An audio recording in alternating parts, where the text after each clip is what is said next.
The Legend of Zelda Link's Awakening is on Nintendo Switch. Is this remaster a glow-up that's worth the purchase, or is it a blow-up that's worth the pass? Find out in my hands-on review.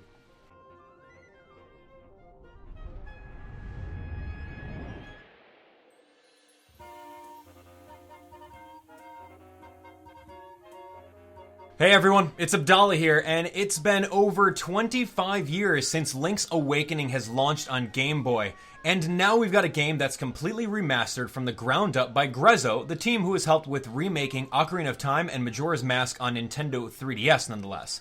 When it comes to Link's Awakening, there's going to be a few groups of fans out there. The ones who have played through the original game on Game Boy, Game Boy Color, or even downloaded it from the Nintendo 3DS eShop, and the ones who haven't. In this review, I'll be covering what makes the game worth picking up, regardless of if you've played the game prior.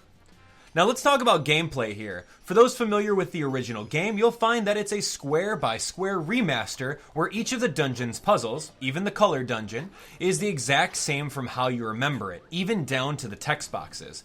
For those unfamiliar, the story takes place where Link is sailing and his ship capsizes due to a thunderstorm. He then awakens on Koholint Island and is greeted by Marin and Terran, who equip him with a shield. Link then runs off to explore Koholint Island and rids the land of various nightmares or bosses found in dungeons scattered throughout the land. One of the most impressive aspects about the game is the visuals. Everything, minus the dungeons, are seamlessly integrated. Long gone are the square tile loading zones in the overworld. There's even a blur aesthetic along the outer edges of the screen that makes everything look so much more crisp. Playing with Link in Koholint is almost like playing with a giant diorama, as each of the characters and NPCs have a toy feel to them.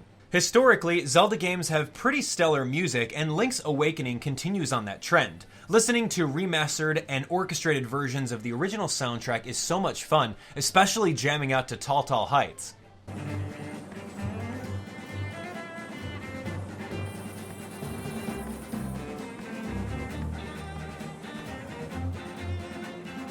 As far as the changes from the original to the remastered version goes, there's a lot of quality of life improvements that will have veteran players really excited. For starters, the sword, shield, and Pegasus boots are all mapped to buttons on the Joy-Con controller, which means that you won't have to click on the menu in order to swap them into your two different active item spots anymore. Even though buttons are mapped automatically to L and R, the ZL and ZR buttons are left as clones of L and R, and you can't map any more weapons to those. It would have been really convenient if you could assign Rock's Feather to ZR for jumping, and possibly the bow and arrows to ZL for firing. Not only that, but the power bracelet is also an automatic equip, like in the newer versions of Zelda. Another quality of life change that was made is the fact that the annoying pop-ups about lifting heavy stones don't get displayed the moment you accidentally brush up against said stones, like in the original game. The map functionality within the game has taken a page from The Legend of Zelda Breath of the Wild and now allows you to zoom in and place pins wherever you need to. I found this particularly helpful when it came to searching high and low for the secret seashells and pieces of heart hidden within Koholint.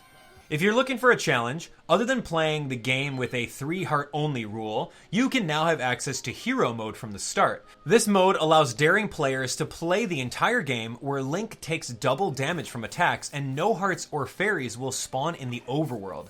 So one of the only ways to heal in the game would be to visit the hidden fairy fountains scattered throughout. Good luck! This brings me to my next talking point, collectibles. In any Zelda game, you're met with a whole bunch of collectibles that you can spend time obtaining, and Link's Awakening is no different. The original version had a total of 14 heart containers, and you needed to collect 20 secret seashells to unlock the level 2 Koholint sword. This version boasts a total of 20 heart containers and 50 secret seashells hidden throughout Koholint. There are also some fun Mario character statues, like a Goomba, Piranha Plant, or Shy Guy, that you can win from the trendy game in order to decorate some villagers' houses with. The biggest addition to Link's Awakening on Nintendo Switch is that the camera hut has been replaced with Dampé's shack. Dampé, the Gravekeeper from Ocarina of Time, makes his appearance and is in charge of the Chamber Dungeons, a brand new dungeon creator mode within the game. Think of all the different rooms that you've experienced within the dungeons, and now take those and make them into interchangeable tiles that you can slap on a grid. Boom. That's Dampé's Chamber Dungeons for you. As you progress through the game and beat certain dungeons, you'll unlock more tiles to use in this creator mode. If you have any of the Legend of Zelda series amiibo, you can transfer a saved custom dungeon to it and bring it over to a friend's house to play. Also, you can scan up to 5 different Zelda series amiibo to receive special chamber tiles to use in Dampe's shack. Aside from that, Dampe has a whole bunch of challenges that he will offer, such as creating a dungeon where you can't use your sword, or creating a speedrun dungeon that you have to beat within a certain amount of time. I kid you not, I spent more time completing all of the Dampe challenges than I did with beating the entire story mode. While this mode may look good on paper, the execution is a bit lackluster, and here's why.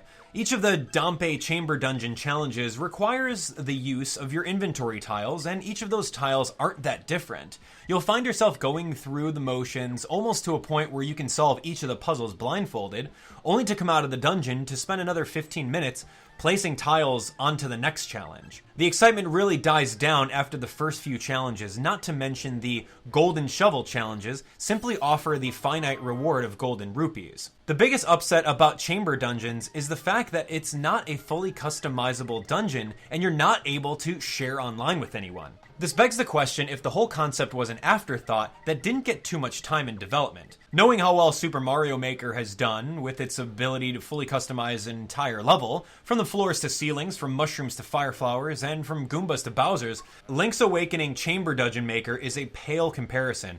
Imagine having full control over what Zelda enemies to spawn, what treasures hold, or even what kind of traps lay within, and then putting all of that into a dungeon that you can share online with the millions of users that want to play your levels. Now, I may be getting ahead of myself with that one, but I feel that if it were fleshed out a bit more and even more development time was put towards the mode, it would warrant the $60 price tag. Which leads me to the next point in my review. Is the game worth it? This is a hard question to answer for sure, and I've gone back and forth about this one. It really all depends. One side of the argument can say that the game is a beautiful tribute to the original, and the addition of Chamber Dungeon makes it even more worth the price. Plus, if a player has never experienced the original, it'll be a brand new experience. Meanwhile, the other side of the coin can state that the game really only takes about 8 to 10 hours to beat 100%.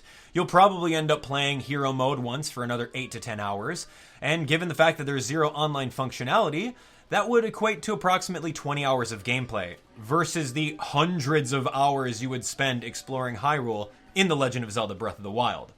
After playing this game for over 20 hours, the replayability factor of the game is very limited. You're always going to have those Zelda fans that will want to continue to play the game over and over again to speedrun it and get faster times, but if you're not in that boat, I feel that the game doesn't leave you with much to do in post-game other than Dampe's Chamber Dungeons. I would have liked to have seen a much more expansive post-game, where after beating the original 9 dungeons and original final boss, you can come back to your save file and start new quests and have a few new dungeons to beat, each with their own unique bosses and new weapons. Imagine if there were throwbacks to other Zelda bosses that would be incorporated, and if we got elemental arrows or other weapons that aren't in the game.